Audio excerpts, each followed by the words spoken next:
চুয়াডাঙ্গায় বিষাক্ত স্পিরিট পানে ৬ জনের মৃত্যুর ঘটনায় চাঞ্চল্য সৃষ্টি হয়েছে। মৃত্যুর এক সপ্তাহ পর আদালতের নির্দেশে কবর থেকে তোলা হয়েছে ৪ জনের মরদেহ। মঙ্গলবার সকালে পিরোজখালী ও শঙ্করচন্দ্র সহ বিভিন্ন এলাকায় এই উত্তোলন অভিযান চালায় পুলিশ।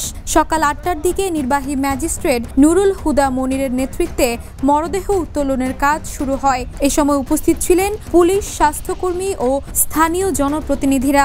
পরে মরদেহগুলো ময়নাতদন্তের জন্য পাঠানো হয় চুয়াডাঙ্গা সদর হাসপাতালের মর্গে।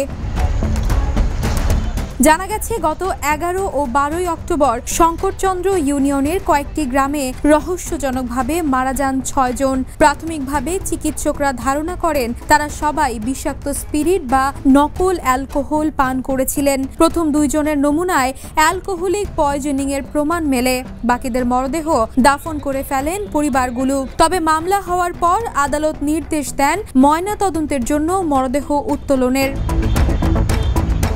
যাদের মরদেহ তোলা হয়েছে তারা হলেন পিরোজখালী গ্রামের লালটু হোসেন, খেজুরা গ্রামের সেলিম, নফরকান্দির খেদের আলী এবং শঙ্করচন্দ্র গ্রামের শহীদুল মোল্লা। নির্বাহী ম্যাজিস্ট্রেট নুরুল হুদা মনির এ বিষয়ে জানান, আদালতের নির্দেশে আইনি প্রক্রিয়া অনুসরণ করে মরদেহগুলো উত্তোলন করা হয়েছে। ময়নাতদন্তের রিপোর্ট হাতে এলে মৃত্যুর প্রকৃত কারণ জানা যাবে।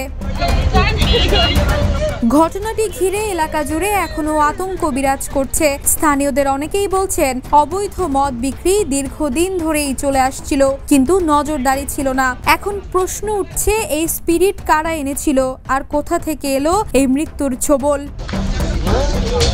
Desk report, the news.